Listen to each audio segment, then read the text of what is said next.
Welcome back to the LVMH SMU conference. I hope you had the opportunity to connect with attendees in the networking lounge during the break. I can see that we have some very interesting questions being discussed on the Join the Conversation page. To continue our lens into the luxury industry, the second half of this conference will be looking at how LVMH has and will continue to build an ecosystem which rewards innovation and nourishes creativity. To share more with you, we have Laetitia Horsch-Gurney, Open Innovation Director for LVMH, and Dr. Srinivas Reddy, Academic Director for the LVMH SMU Luxury Brand Initiative, to engage in a dialogue on the concept of open innovation in luxury. Laetitia started her career in sales and marketing, working for Ella Beige, L'Oreal, and Cartier. After several experiences in marketing, after sales, CRM, and retail, she joined LVMH in 2012 as Europe Director of Red. Laetitia has been working at the LVMH Group since 2016 and has built the Open Innovation Department during this time. Dr. Srinivas is a Professor of Marketing and the Director of the Center of Marketing Excellence at Singapore Management University. He served as the Associate Dean, overseeing the MBA and Executive MBA programs. Dr. Srinivas has been on the faculties of well-renowned universities such as Stanford Business School, and most recently spent his sabbatical as a visiting distinguished research scholar at Harvard Business School. Over to you, Laetitia and Dr. Srinivas. Thank you so much. Yeah. Good afternoon. Thank you. Good morning to you, Laetitia. I know that you're joining us early from Paris. Today, Thank you to invite me today. Today, ladies and gentlemen, we have an exciting session planned for us, and we are so glad that Laetitia could join us. Yeah. So the topic of discussion today is open innovation. Laetitia, let me set the stage up because we know that innovation is very important. I'm going to ask a rhetorical question and then sort of present the focus of our talk today. What makes a company innovative? Is it R&D spending, or is it the number of patents a company receives? It's possible that is one way to actually determine innovativeness, but most important to me, innovation is something like innovative company is one, which essentially converts these inventions that they have created in their labs to essentially marketable products. How do I monetize these things? And so if you're not able to monetize it, innovations essentially sit in your drawer. So one of the things that PwC recently has done is ask what is the most important thing in an organization. They actually said open innovation is one of the important sources for them to generate new ideas. What is open innovation? Open innovation is something that you invite ideas from outside, not necessarily from your R&D labs. And so here we can invite ideas from within the organization or outside the organization. And so that's what open innovation is. And today we have Laetitia, who is the director of the open innovation at LVMH, who is actually sort of going to share some of her thoughts with us. Laetitia, let me start the question this way. Why is it innovation is of core importance to LVMH? And then so frame it within the context of open innovation in terms of how LVMH does that. Yes, so I think maybe before we start, it's important that we all understand that innovation is really deeply embedded in the DNA of the group. And it's not a statement, it's a reality. It's something I have experienced when I joined the group in LVMH, and it's something I see every day. You see sparkling eyes of the senior executive or all the talents of the group when we talk about changes and innovation. So it's really in our vein. And in a way, when you are working with a company in a group like this, you don't need to have a head of innovation telling them what to do. You have some people who are nose and create fragrances. You have people who are, retail director inventing a new experience. So they innovate every day. So what we've done when we decided we built the open innovation ecosystem is that we needed to create the conditions for it to thrive and bring them the tool. So the way we did it is to create an ecosystem that acts as an innovation amplifier and booster. And it's really standing on two legs that are fueled by the field and by the talent. So the first legs of open innovation is there, the intrapreneurial program of LVMH. And this allow anybody from any maison, any job, any country to propose an innovation idea on their platform. And of course, at the same time, you have all of the maisons who are very independent, and they all have their innovation strategy, and they all are working every day to innovate. So what the Dare platform does is connect the ideas to the maison. So it's a connector, and then we bring them the startup methodology, we connect them to the right people, the community of people who have the skills, knowledge, and connection that can accelerate. And the second leg of open innovation is La Maison des Startups. So it's facing externally. It allows anybody inside LVMH to connect with external startups and co-craft business solutions. So we detect startups through different ways, including the innovation work. We accelerate the startup for 6 months. And so then when the startup end the acceleration program, they have learned, they have grown, and LVMH Maison have innovated further. That's how it works. Fantastic. Thank you, Laetitia, for that exposure in terms of how things work at LVMH. One of the things that we always wonder about is, are these expenditures, R&D investments, and these open innovation initiatives that you have essentially bear fruit? So can you actually articulate in terms of what is the success of these initiatives at LVMH? So the impacts are quite important. So of course, the major impact I would say are global acceleration of the innovation, but it's also talent development and cultural transformation. So that's the global impact that we can see, and that actually were our objective when we launched that. What is interesting is what have been recently happening. With the pandemic and the COVID, it has been really accelerated, and the impact has been just amazing. So, for instance, in March 2020, when the lockdown was happened and stations closed, and of course many boutiques in the world did close, we had thousands of new users on their platform because they all were looking for solutions that they didn't have. We also saw a big acceleration of the collaboration. So if you look at that into numbers, we had more than 3,000 ideas that have been generated. We had like 9,000 people, active users on their platform. We have like 50 projects incubating, and 19 have been already either launched or test pilots. And some projects, I don't know, maybe you heard about Monasos, that we're very proud, that launched recently. It's a new digital desktop fabric reselling platform that was launched last month. And we have some examples specifically in Asia. So we have, for instance, Perfect Performance that was launched at DFS, and now it's launched DFS worldwide, or 123, who was created through a day event with some talents like Xiao Yuan in Shanghai, or Silviosi in Singapore, or Vincent Perry in Hong Kong, and it's a winner gift wrapping option. So that's a concrete project that happened and that had impact in the group. And on the startup side, so since the opening of Station F, we have 230 collaborations between startup and maison that are existing.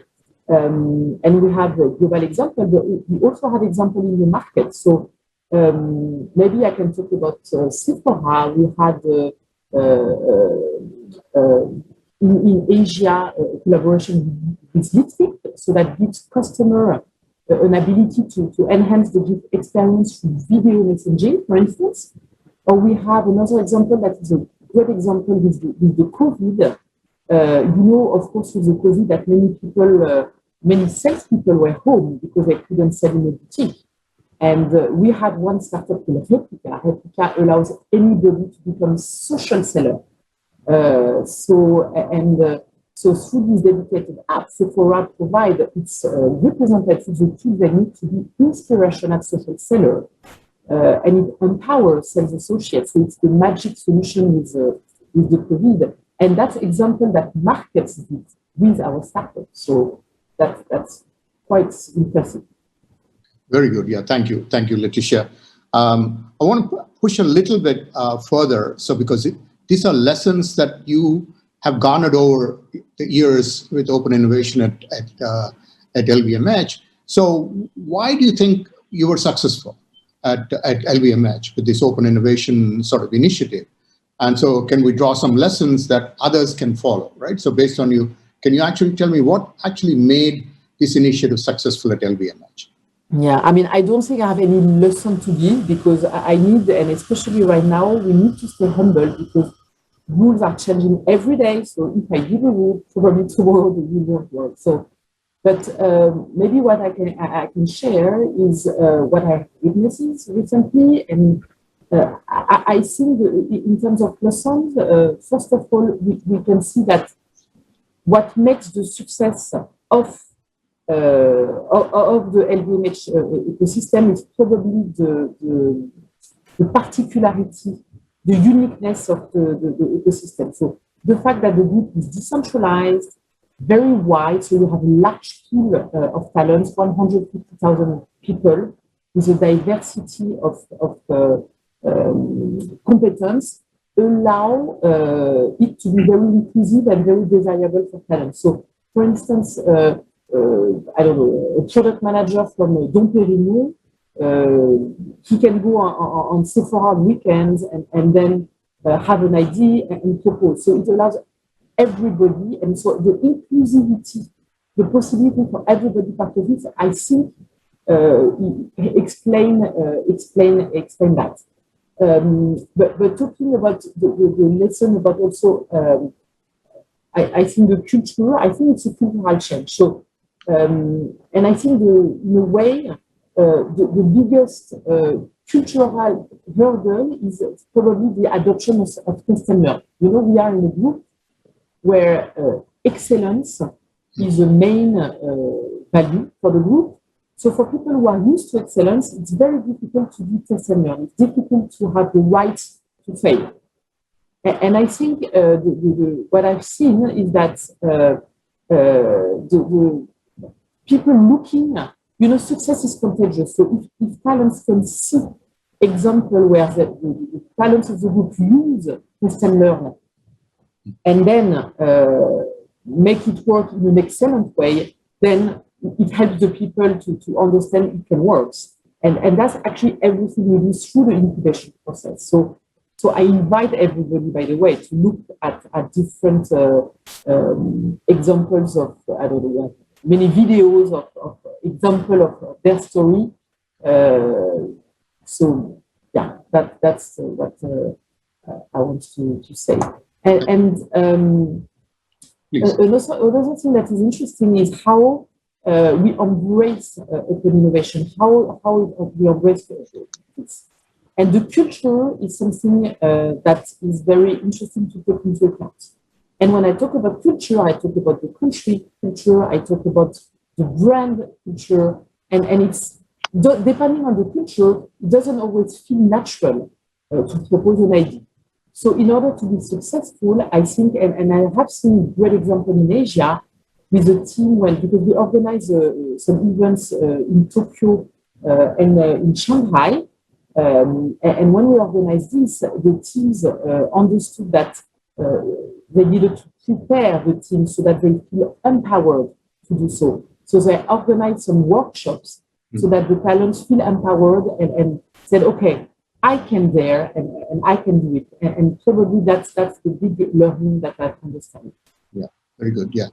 Thank you, Laetitia. So we heard a lot this morning about the importance of Asia in luxury, and particularly China. I think we talked a lot this morning about Chinese consumers. So not only is it important for as a market for luxury companies. But Asia has become a center for R&D. Okay, a lot of companies, including luxury companies, probably have to embrace innovation in this part of the world. And so what lessons can we actually learn from your experience that we can actually translate it into Asia? So we know that China now commands almost a quarter of the R&D expenditures in the globally is now being done by Chinese companies. So this was hardly 5% 10 years ago. So there is going to be an increasing investment. Singapore, for example, is in the top 11 countries in the world on the Global Innovation Index. So basically what you see is a lot of stuff that's going on here, which was not going on before. So the importance is a lot of people here represented as audience probably are looking at you and say, hey, what can we learn from your experience? What can we incorporate in our own culture? So to essentially make sure that we innovate. Yeah, so as I said a little bit before, what is important is to take into account the culture. Yeah. So if and to organize the scenes so that people are empowered and free to be able to dare. When we were and in Asia you have lots of different culture depending on the different country.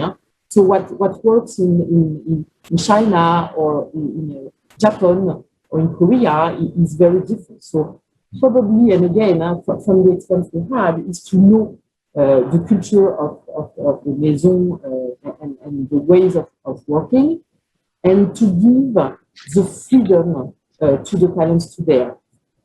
So probably the first part is to look at many examples, because we have many different examples. Let's talk about 1, 2, 3. So 1, 2, 3 was an example, and the team is made of people from Shanghai, Hong Kong, Singapore, all together.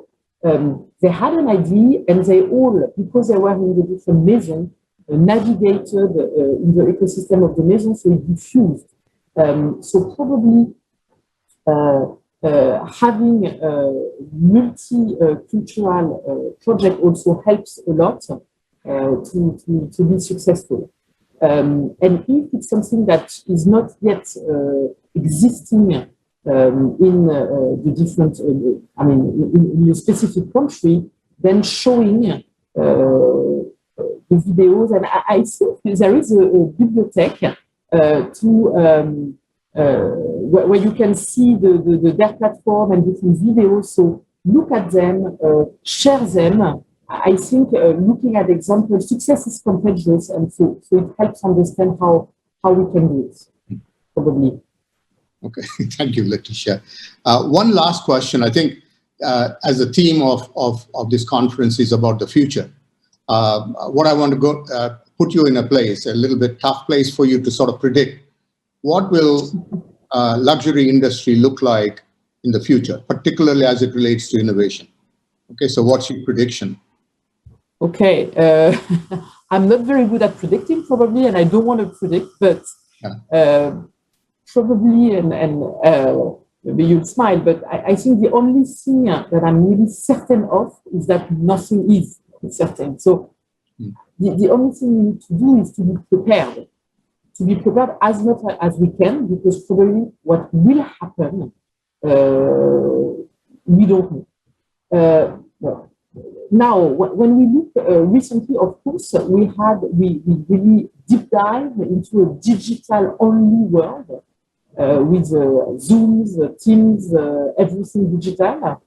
And probably what we are seeing now is a moment where we try to create the best of the physical and the digital world together. So now we try to invent the best balance between both worlds. And I think it's already starting now. We see in the solution that we are working now, that's pretty much what we can see coming. The other thing that we are seeing coming is, of course, and that was starting already a few months, years ago, is people looking for more and more purpose and value. So of course, inclusion is becoming more and more important. and people want to change the world, you know, and that's why I think with what we try to propose with open innovation is that we give the possibility of anybody to change the world at their scale, of course, and to make it a better place. So the values, the sense of purpose is probably what will make us go in the next years. Okay. Thank you, Laetitia. Yeah.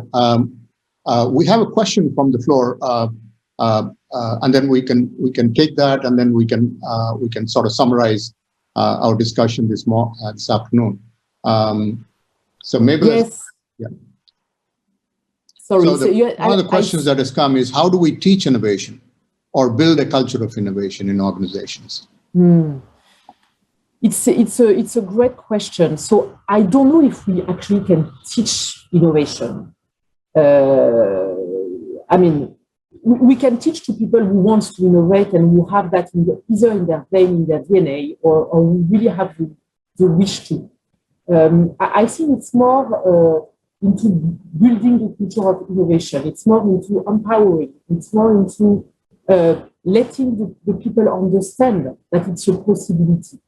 Once you see, great example, when you have the right tool. So it's easy having the platform of innovation available on your desktop, so that every morning when you arrive, you know it's here, and you can search for different ideas or solutions.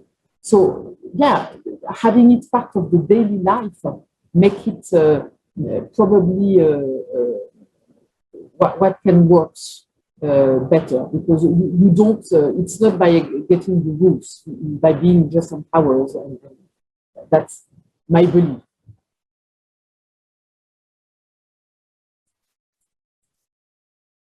So I see there is another question. Is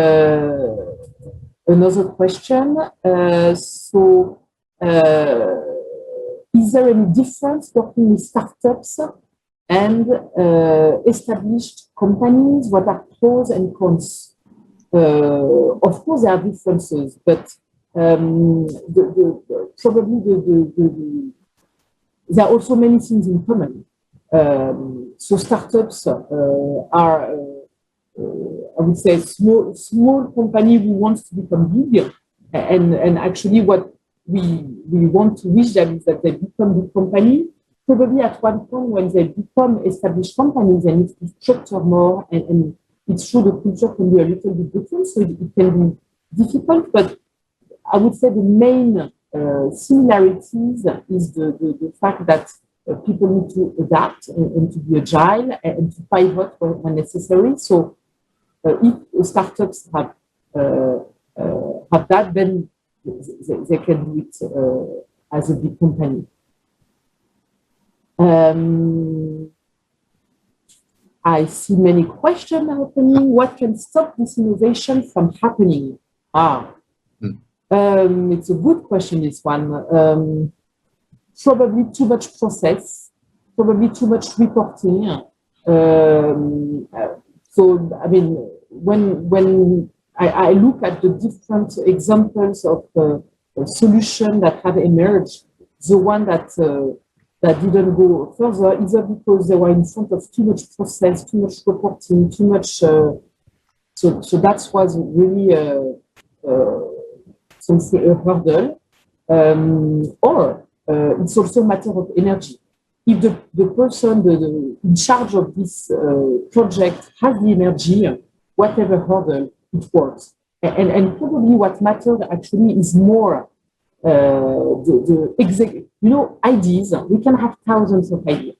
And on the DER platform, at first when I launched this, people were looking at me like, okay, are you crazy to put all of the ideas available to everybody? But in fact, what matters is not the idea, it's the execution. And what is complicated is really the execution. And probably that's the particularity of our open innovation ecosystem, is that it allows somebody with great energy to connect to the right person, the right skills, and the right connection. And that's how it works. and it's the execution that makes it possible. So if you have the energy, then you can jump any hurdles, I would say. I see any question. What is the most inspiring innovation or initiative that you've been following within LVMH? Oh, I have so many. It's difficult to choose. Tell them if you tell them, you have to kill them. Okay. It's such a secret. But anyway, so I'm just joking. I agree with what you say. No, but you know what? I think there is one. I mean, there are many of them, and I could talk about many of them, and many are on different, very strategic topics. Some about sustainability and CSR that are just amazing, and it will bring the Maison to a great level. But you know, some. I have one example of startup that I love. That's called Obvious. So Obvious, it's a startup with 3 guys, and they describe themselves as, at the same time, geeks and artists. And they play with the DNA and the history of the brand by looking at thousands of images, collections, archives, and they, with the algorithm, they create new modern version of the history. And I love this one because it shows that you can be at the same time in the history, in the DNA, but you can be very modern. And this mix of big modernity, future, and history, for me, is a symbol of really what innovation should be for luxury. So that's. There's one question which I think is just an information in terms of when your DARE sessions are planned. Any specific 2022 agenda? Yeah. Actually, I have a good news because in the past we needed to have DARE event to plan a DARE, right? And that's also one of the recent change. We've seen now that people are posting ID on an organic way. So yes, we have a next DARE planned actually about CRM and data and the official ceremony. It's actually now, and the official ceremony will be June 29th. But we are now organizing organic DARE, which means that anybody, like if you post an ID this afternoon on the platform, and only people from LVMH can do so, then you can be part of the next DARE that will be this year. So it's an ongoing process now, and you don't need to have a particular event. So you just go to lvmhdare.com, post your ID, and maybe you will be part of it in the second part of the year. Okay, fantastic. Thank you. One last question. I think we might be running out of time, but here is a question which is talking about innovation comes from all levels, and I think that's what you mentioned. So it can come from the bottom up. Anybody who has a great idea should essentially be able to do that. So in the LVMH group, what are the different engagements or activities to your talent that they can get involved in? I guess they're talking about in relation to innovation. I get, okay, so if I understand well, and I'll try to answer, so of course anybody can have the idea, so it's one way to participate. The other way is maybe, I don't know, you have, let's take an example. You've been a finance director for 15 years in fashion, and your dream is to do cosmetics. The way you can do is go on the platform, propose your skills in finance, and discover a project in the universe that you like. So you can, I don't know, bring 1 hour every week, 1 hour every month on a particular project. So and that anybody can do. So you can also coach the project, and that's actually the best way to be part of the innovation ecosystem. Then we have also a specific role that we call the DARE Angels, a little bit like the business angels. So we have a few people that, I mean, not a few, we have now many people who are like DARE lovers, and they come very regularly to help, to sponsor, coach the project. And this is this is something very important for their project, because when they are sponsored, when they are helped and coached, it gives them the energy, it makes it successful also, because, nobody is able to do a big innovation by itself. So the best way is to grab the energy and the competence from many other people. So having people like all the great people we have to do it is key for the success of the project. And another way to do it, which is different, is also we have La Maison des Startups in Paris, but it's in Paris, right? So, and I think in the market, what matters is also that people can get aware of La Maison des Startups, for instance. So going on the website of La Maison des Startups and choosing, looking at all the innovation that are possible are a way also to help innovation. Very good, fantastic. We're right on time, Letitia. I really appreciate you taking the time to share your experiences, which are fantastic. And I think these are lessons that I think we can all take away. Yeah, thank you so much. Yeah, and we move on to the next one. I think you're going to be staying around for the next sessions, and hopefully, we can learn from all of those. Yeah. So, and with that, I say goodbye. Thank you so much. Yeah. Thank you very much. And yes, and me, I will stay because I learn every time I listen to them. So, very good. So thank you very much to have invite me today. And I hope this will inspire many people in Asia to want to innovate and embrace the open innovation locally. So thank you very much. Thank you so much. Yeah. Okay. Yeah. Very good.